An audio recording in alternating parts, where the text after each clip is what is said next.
Oh, we all love to hate our task lists.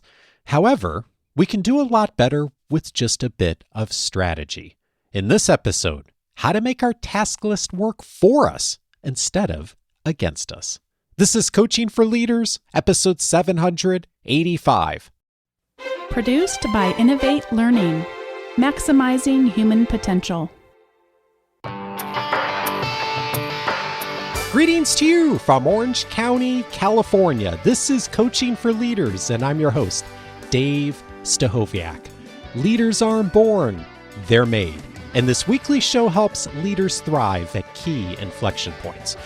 You know, one of the challenges that we all face every single day when we wake up, when we get working, is what do we do?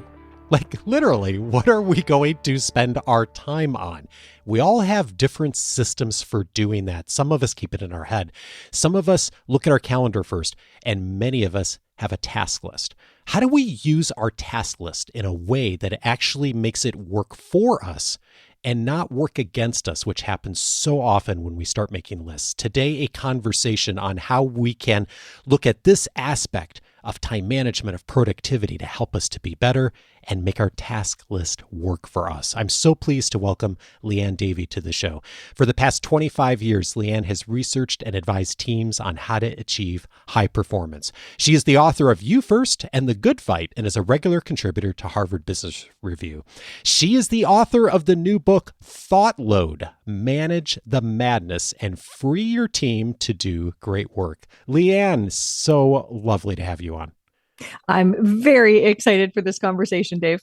I am too, because I saw the title of your book. I saw the word Thoughtload. I read about 4 sentences and I was like, okay, that's me. That's me. Yes. And pretty much everyone else that I talk to. This is just the reality of the world we live in right now. And the technology it's not even so much sometimes the work, it's all the stuff, the thinking, isn't it? It's all the stuff, the thinking, the feeling, the energy. It's all the things. Most people tell me now, it's not the workload. If I could just do the work, it would be great. It's everything else. Yeah. You know, one of the quotes that landed with me from the book so much is you write, what if it's not the workload that's killing you? Most people I talk to would be thrilled if they could just do the work. What if it's not the workload? What if it's the thought load? When you think about this word thought load, what are you thinking about and how does that show up and manifest for us? Yeah. So thought load, I think of it as an invisible tax on our performance. And it comes from a treacherous triad of 3 things. First, increasing cognitive demands. So the amount we are expected to pay attention to on any given day. Now, we can talk about some of the scary stats, but those cognitive demands are going up and up and up. Plus, the emotional burdens, the ways we are emotionally triggered all day, every day. And sometimes the call's coming from inside the house. It's your own nasty narrator that's causing the issues. And sometimes it's Betty who perched her right butt cheek on your desk and unloaded or vented all of her issues. So it comes, or of course, from the most socially anxious generation of kids that we're raising, right? So that's the load, is the cognitive demands and the emotional burdens. Now imagine that you have to carry that load, and some days the energy reserves, the physical, mental energy to carry that load, some days you've got it, and some days you just don't. So those 3 things, cognitive demands, emotional burdens, and energy reserves, together make up your thought load. Well, this is a good lead into thinking about task lists, because when I think about what most people's task lists look like, including my own, although with one caveat, which I'll mention later probably, but is we have one giant list of all the stuff that we need to do in our lives. Maybe there's a distinction between work and personal, but generally we've got either one or 2 of those lists. We've got all the work stuff and then we've got all the personal stuff, or it's all in one place. And we put everything on it. And that is not always the healthiest thing, is it? No, I always say to-do lists are evil. They're terrible for so many reasons. So many reasons. Yeah. You write on this. To-do lists are terrible for managing your attention. not to mention managing your anxiety or maintaining your energy, because they force you to confront your daunting backlog all in one place with no help in discerning what to focus on first. And I think about that when I look at the big list. That's so common for so many of us, isn't it? Absolutely. And of course, everything in this book is there because it was something I was doing. Like, as with most authors, I wrote this book because I needed to read this book. So my to-do list was exactly that. Everything, everywhere, all at once. A list of 20 things, of which in a day full of keynotes or client meetings or whatever else, I could maybe get through 3. So I was staring at the 20 things for a week or 2 weeks without being able to cross them off. They just taunt me. I'm still here, Liane. Like, my ink is fading. You wrote me so long ago. or your to-do list gets so messy, you start a new one and you're writing the same thing on the third new list because you still haven't done, you've been procrastinating it. So there's a lot that's very triggering about a to-do list. Yeah, and this is where I think we can do a lot better, all of us, by making some really helpful strategic shifts. And you have some really great ways to think about this. And one of them is, rather than thinking about a task list as a entire laundry list of everything, is to actually be intentional about categorizing and creating 3 different lists. Could you share what the 3 lists are? And I'd love to get into some of the details of looking at each one of these, but maybe you could paint the picture first of kind of the big picture. Yeah. So the big picture, we have to take one quick step back, which is to say, we have to think about how we're managing our attention. And most of us manage our attention based on activity. What are the things that I have to do, the things that are on the list? We need to shift away from that, because if you manage your life based on activity, all you become is busy and tired. We need to move from that to paying attention to output. What do I have to finish or create? What code do I have to ship, or what report do I have to send?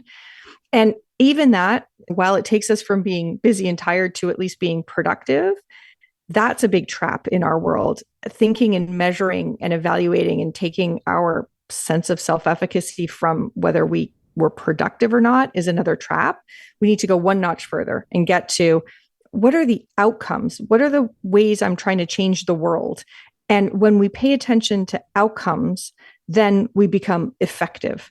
So that's the first thing to think about, because you want your lists to actually be lists in service of an outcome, not just a whole laundry list of activity. So if we start there, then I would say your first priority list is, what are the most important things I need to be doing to move the needle on the outcomes that are most important to me? So based on your role or your job description or what you're there to do in your organization, what is the most important way the world needs to be different? And then what are the 1, 2, 3 things that you are going to put your energy into this week to come closer to that outcome? Maybe it's some kind of an output you have to create. Maybe it's an activity you have to do. But the first list is about, what are the things that are most important to my role here? So that's list 1. List 2, if we're honest, we all need to take part or play some role or add some value to somebody else's most important outcome. Maybe you're in a professional services firm and they're starting a new industry group, and you're the one who's the software industry guru. So they need you to come and help them get that set up. And okay, well, that may be something uniquely I can do. Seems very valuable. I need the list of things where I'm going to contribute to somebody else's very important and meaningful outcome. And then list 3 is, if you work in an organization, even if that organization is just you, there's probably a bunch of side quests you got to do in your week. You and we got to send an invoice if we're going to keep the lights on, or I got to book travel for my keynotes or whatever else.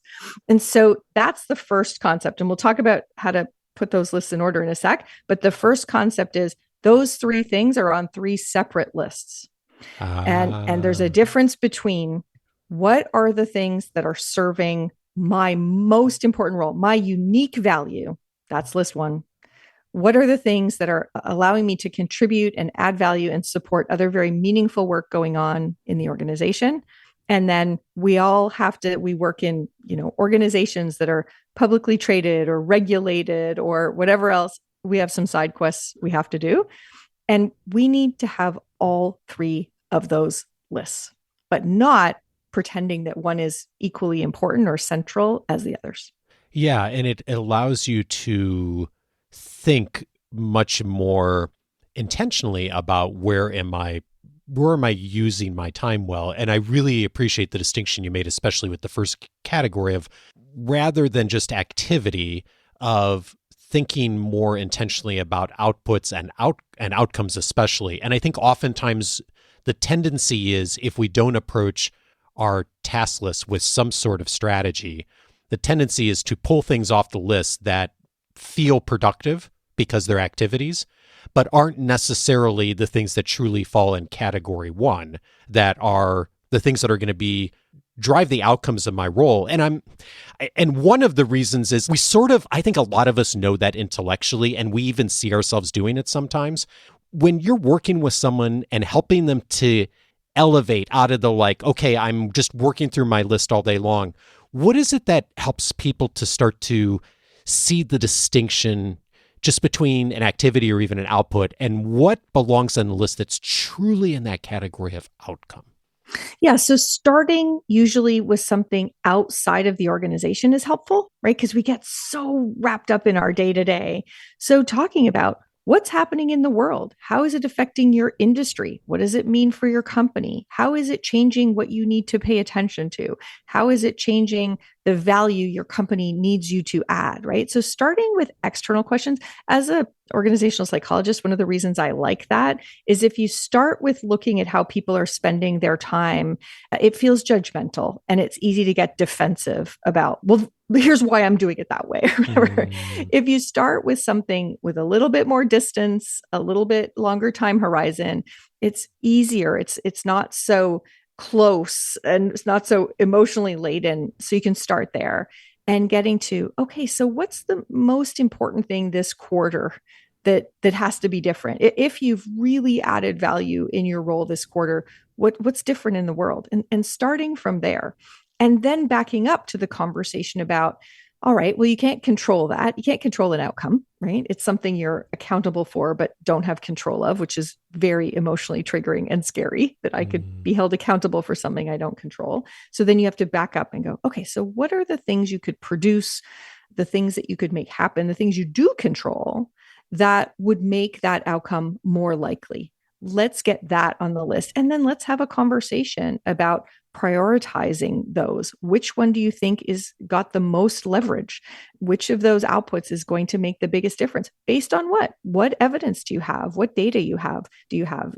Those sorts of questions. And then from there, if you understand this is the number one most important output I have to deliver first, and this is what I need to deliver second. All right, then what are the activities that really do add value and help you deliver that? And then you start to see the time bandits, right? Those why am I doing that? What am I doing? And time bandits may be just a task or an activity that's useless, but more commonly for most of us, it comes in the form of work that has bloated beyond what's useful for getting the output or the outcome. So, I've got that 3-hour meeting, and you say, okay, well, how many hours or minutes of that 3-hour meeting are meaningfully contributing to your ability to deliver that output? And people are like, well, the first half hour is usually pretty good. Okay. So, or in that research you're doing, how many hours did you spend on that? Or in producing that PowerPoint file, how many of the hours were really getting to the right thought and the right insight versus how many hours were finding stock images that that you used in an internal presentation for God knows what reason. So that's the backward process. I would say start far out, ideally kind of outside the organization, to get some insight about what needs to change. Go from there to how the world needs to be different, the outcomes, the ways that you will know that what you're doing is working.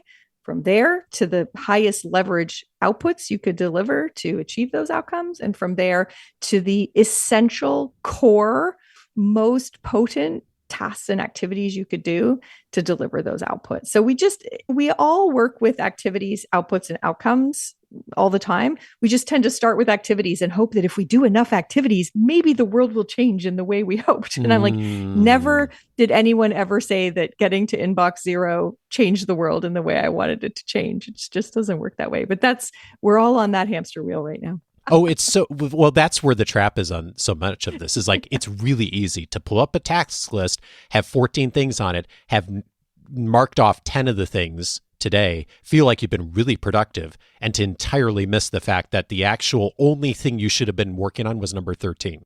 Yep. And you know that you're in that when you've actually done a few things that weren't on your to-do list. And then that's annoying. So you write them on the list just to cross them off. Yeah. Right. That's how you know you're in the trap. Yeah. You're in there. Indeed.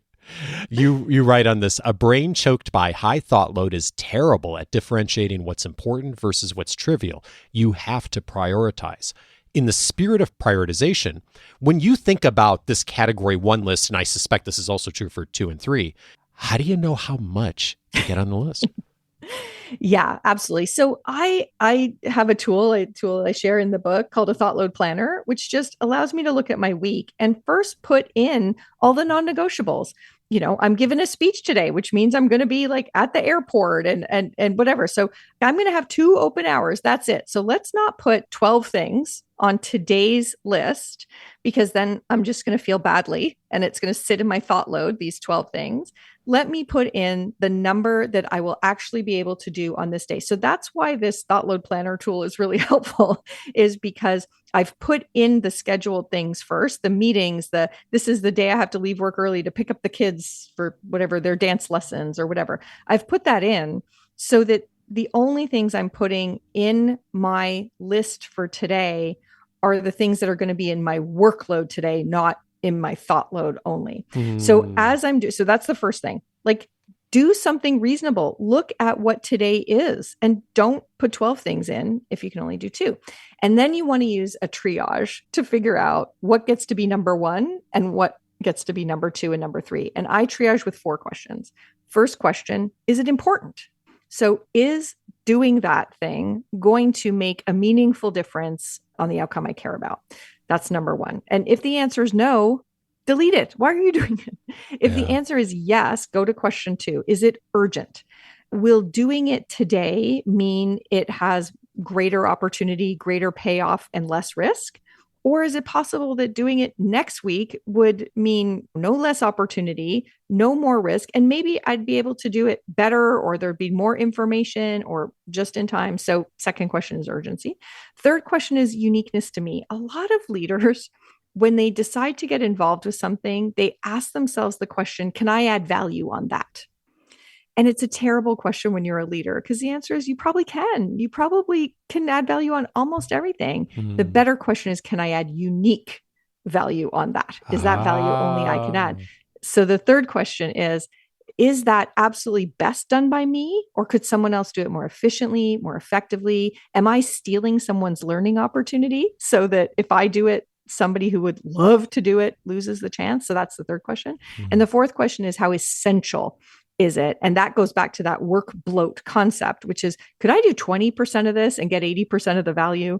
Could I go to half that meeting and get everything that I need? So I use those 4 criteria to triage. And then based on that, I assign my number 1, number 2, and number 3 to each of my lists. I love it. And you saying that reminded me of a real mistake that I made that actually contributed a ton to my thought load for several years. I have had a practice with my friend Scott regularly of every morning pulling up my task list, and we talk with each other for 5 or 10 minutes every morning, and we identify like what are big 2 or 3 things each day. And I would say we've both been pretty good about sticking to the category 1, category 2 things on those big 3 on our list each day. Where I really messed this up though was when I first started doing that practice, is on a day when I'd have a lot of things scheduled, like I'd have an interview like with you, or I'd facilitate one of our academy sessions, or my day was fairly spoken for, by the way, on really important things to stakeholders. Yeah, very meaningful things. Yeah, really important things. The good stuff. What I would do is I would mentally put those things of like, okay, those are things that are scheduled. And now I need to have on my list 2 or 3 things that I also need to do today that are really important in that category. And what I ran into was 2 things. One is, I'm never going to get 2 or 3 other big things done on a day. Like my whole, I mean, it seems so obvious saying this out loud, but like it took me a while to kind of figure this out. But what also was really interesting is I would sometimes catch myself in the middle of an interview, a session, something that's really important to me and my stakeholders. And I'd be thinking about the other things that were still on the list. We've all done that. Dave. Yeah. And it's so painful. Because they see your eyes gloss over for a minute. And yeah. So Thoughtload, I talk about this, when I originally started defining Thoughtload, I defined it as a tax on our performance, but I've now come to talk about Thoughtload as a tax on our presence. Yeah. Because if you're in the midst of the academy and you're with a room full of people who are just hanging on every word, and you're all of a sudden like off somewhere working on another task in your brain or just fretting about it, your presence is diluted by Thoughtload. Yep. So I think that one's really, let me add a third risk of that one. Yeah, please. Because the other thing that's so interesting. So my favorite chapter in the book is called Do More Nothing. And it's about how do we re-energize ourselves? And it comes from an insight from a Michael Pollan Netflix documentary about cooking, where he talks about bread and how you could eat all the flour and drink all the water in the world, and you would soon after starve to death. But if you mixed the flour and the water and left them exposed to the air where they would collect yeast and baked that, it would turn into bread, and that would nourish you indefinitely. So if you think about that day that's had a podcast interview with somebody you find interesting, a leadership academy session, whatever else, and then you rush back to your office and try and do 3 new things, what I would say is your brain pantry is super full. You are choking yourself on flour and drinking from the fire hose of water, but you have lost any opportunity to expose that to the air and get wisdom and insight from it. Agreed. So that's another huge thing. I realize when I'm watching this documentary about bread, all of a sudden I have this epiphany that I am choking myself, nearly waterboarding myself on how much input I'm getting, but never prioritizing the air, which is where that then becomes nourishing, where I get wisdom out of it, insight out of it, creativity out of it, the next thing I can write about or talk about in the Leadership Academy in the next session. So that's the other risk of just trying to stay focused on activity, is thinking that producing all the time is going to make us effective. You're much more likely to be effective if you said, I'm going to go home after Leadership Academy and I'm going to go for a walk. And I'm going to just let that all percolate. I'm going to let it turn into a few, like those moments where you're walking, you have to open your phone and do a voice memo because something really good comes up. So that's the other risk, is that if we're on this hamster wheel and focused on just, are we doing enough activities and producing enough stuff, we miss that a lot of effectiveness comes from exposing this very full brain pantry to air. Yeah. I love the bread analogy. It's so true. And I eventually, a couple of years ago, kind of came to this place of like, oh, when I have 2 or 3 things, those are my 2 or 3 things on my list for the day. And that's it. And what's nice is, to your point, it does 2 things really well. One is helps you stay really present in the moment where you are, the most important things. But the other thing is, at the end of the day, you leave and you think, I wasn't trying to be unrealistic. You leave feeling like you've had success because you're like, the big 3, I did it. And you're not trying to fool yourself that you can do more than that. And again, this all sounds so obvious, like saying this out loud now, but I ran into, for years, I was sort of deluding myself on this. And I see this all the time with the leaders in our community as well. We are so programmed to think multitasking is, and I know this because I caught myself walking down the stairs while trying to put on a hoodie. And of course, wiped out because you shouldn't put on a hoodie while walking down the stairs. And it was great. It was a great learning moment to be like, what was that about? What is going on that my brain is telling me this fiction that you are in such a hurry? It's so busy. You can't afford to wait 3 seconds. It's not a long staircase. I got to tell you that you can't wait 3 seconds to either be on the stairs or be putting on a hoodie. So that's what our default state is right now. It's this sense of urgency. And, CEOs keep saying to me, I don't think our people have a sense of urgency. And I don't think that's the problem. I think they have urgency for everything, which is kind of spilling out into the wrong stuff. And what they don't have is focus on list one, list two, and list three. So the urgency is really affecting our mental health, affecting our stress and our energy and the quality of our work, because we're making this mistake of thinking that more flour, more water. Like, no. So it's a huge problem. And I am the first to admit that was me. Who writes about this? Who studies this? Oh, yeah. Going down the stairs, putting on a hoodie. Yeah. Well, this is great. Okay, we've been talking, I think, mostly about category one, the first list. If we shift the spotlight a bit to the second list, the category two of what are you doing to help others achieve their outcomes? And I think it's like really smart to separate these things. I had never thought about doing that until like getting into your work. Of course, like it could really easily get into a place where like all of a sudden you got a whole slew of like category two things that you've agreed to do for other people. Oh, yeah. Yeah. How do you approach this? What's different about this than number one as far as how to think and prioritize? What gets on that list and what doesn't? Yeah, this is hard. This is really hard. In some ways, list one is easier than list two. List two, I would also really encourage you to work with your own manager in figuring out list two.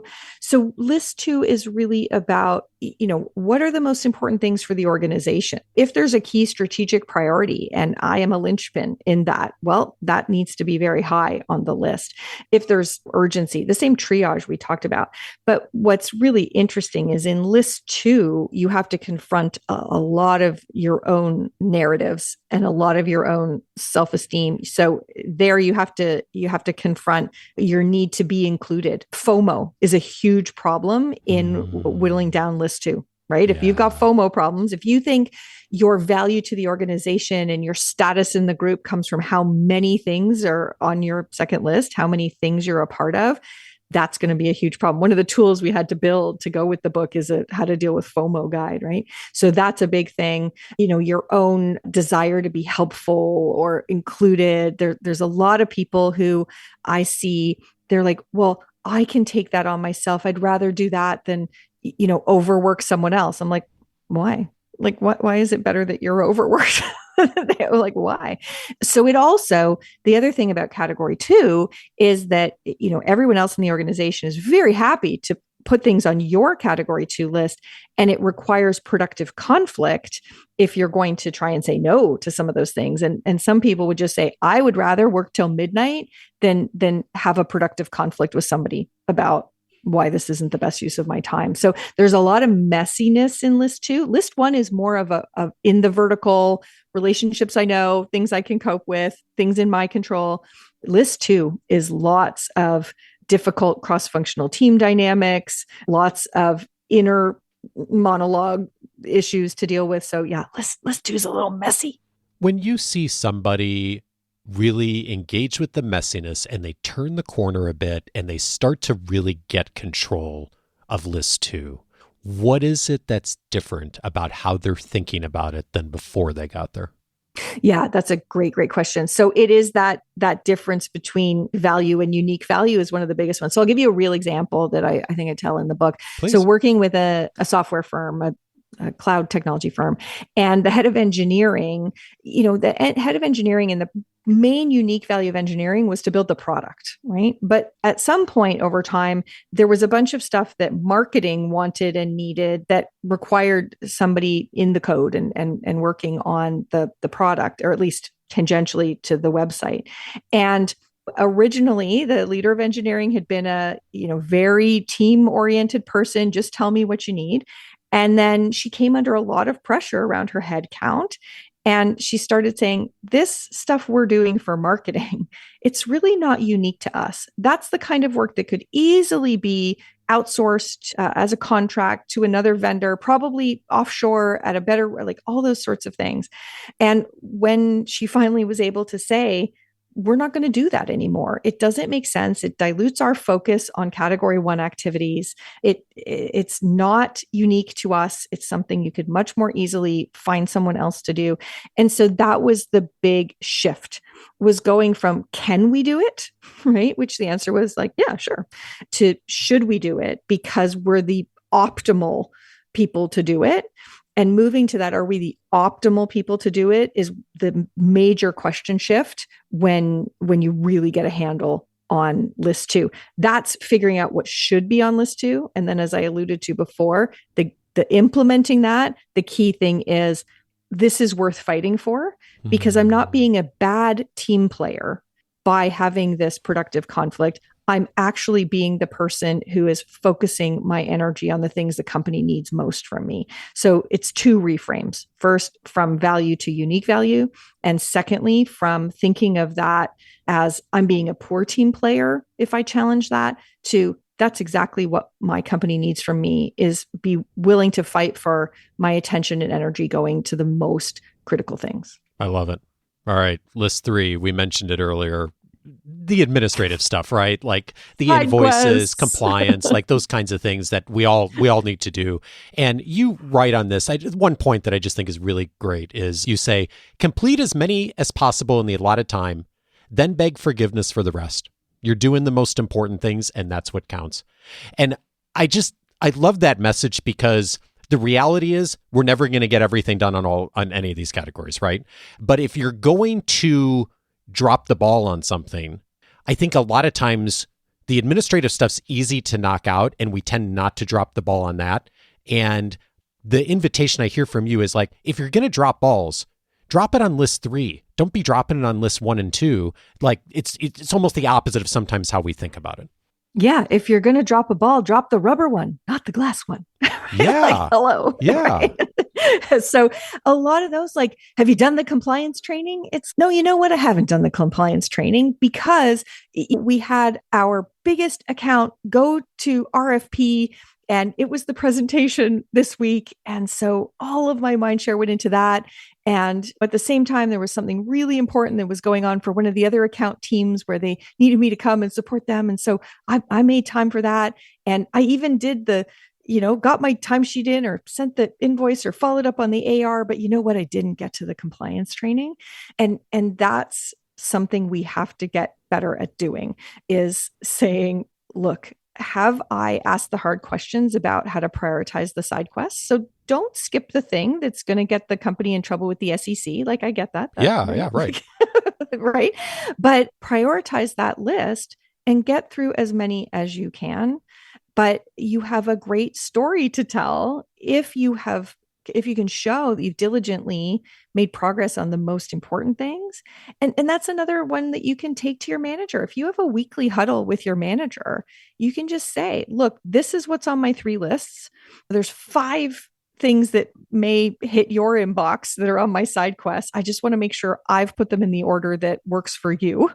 Which of these needs to be done first? And make that something where you've already got your manager aligned, and then having your back. If somebody follows up on the compliance, your manager's really happy to say that I'm really pleased with the way this person prioritized, and I got it. They'll get it to you. That'll be top of their list next week. So that's a perfect thing to not just try to go it alone and hope you've prioritized them correctly, but to show your manager that you're really on top of things, you're taking accountability, and get their alignment about, is this the right order?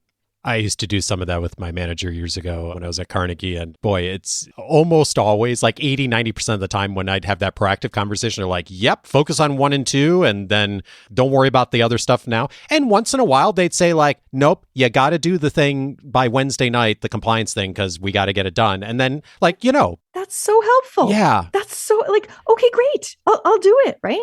Yeah.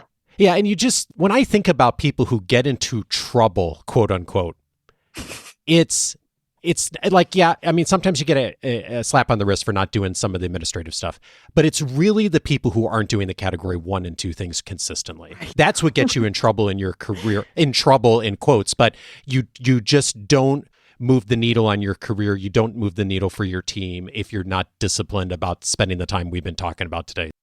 Yeah, I think not doing category, I love that. Not doing category 3 gets you in trouble in air quotes, right? Not doing category 1 or category 2 gets you in trouble.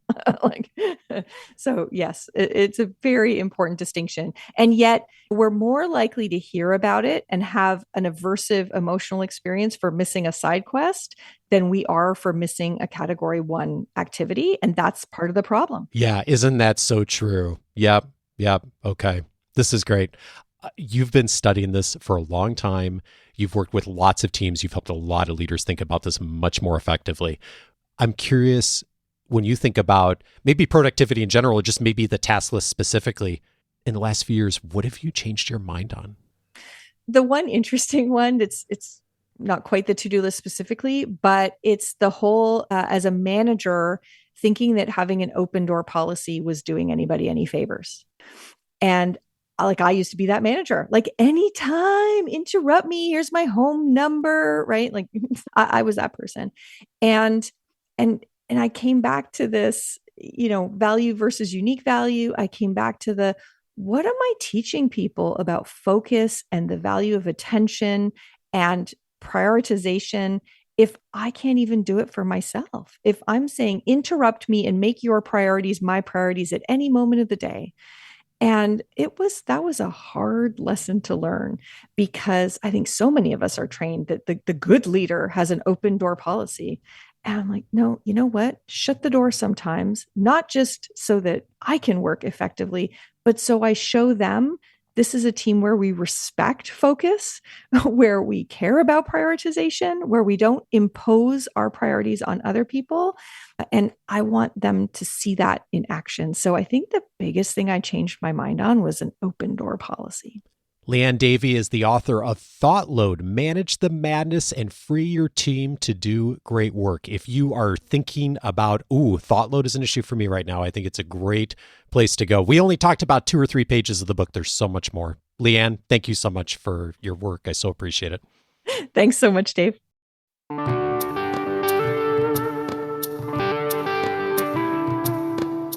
If this conversation was helpful for you, 3 other episodes that fit very well with it. One of them is episode 332, The Scientific Secrets of Daily Scheduling. Daniel Pink was my guest on that episode, and we talked about how to think about utilizing your time each day. And there is a ton of science behind this. Daniel has researched so much of it and shared so much of it in that episode with us. And it changed a lot of my thinking on how and when I do certain tasks during the day. And I'm thinking about that, especially in the context of these 3 different lists. So much from Daniel that'll help you to implement this in a way that really makes your energy level work for you. Episode 332 for that. Also recommended episode 431, Align Your Calendar to What Matters. Nir Eyal was my guest on that episode, and we talked about calendar. We didn't talk about calendar very much in this conversation, although there's a bunch more in Liane's book about calendar. But one of the things that once we get a sense of what are those most important things on the task list, my next step is putting it into my calendar. And we talk through the strategy of how to do that in that episode, how to use time blocking well, how to make sure that your calendar doesn't become entirely run by other people so that you can get the most important things done so you can best help other people in your organization. Episode 431 on exactly where to start. And then finally, I'd recommend the recent episode with Guy Winch, episode 783, How to Take Back Your Evenings. Guy talked about the reality that a lot of stress doesn't actually happen at work while we're working the task list. It happens later in the evening when we're thinking about it, when we're ruminating. And we talked in that conversation, how do you handle the out of work time? How do you take back your evening? And also, what do you do during that time to make sure that that time is really for you and your family or whoever's important in your life? Episode 783 for that. All of those episodes you can find on the coachingforleaders.com website. And I'd invite you today to set up your free membership at coachingforleaders.com, because it's going to give you access to the entire library of episodes that I've aired since 2011. And one of the big categories we have been filing things under is productivity. Of course, this episode is going to be filed under there, as are many others, whether it's calendar, tasks, or just thinking about how to be more productive with your time and resources. That's a great place to start. Go over and set up your free membership at coachingforleaders.com. Coaching for Leaders is edited by Andrew Kroger. On Monday, this coming Monday, I'm going to be welcoming Phil LeBrun to the show. We're going to be talking about the problem with reorgs and how to do better. So many of us have been through reorgs, and we know how challenging they can be. Phil's got some wonderful advice for us on the research on how we can actually do a better job of working through them. Join me for that conversation with Phil, and I'll see you back on Monday.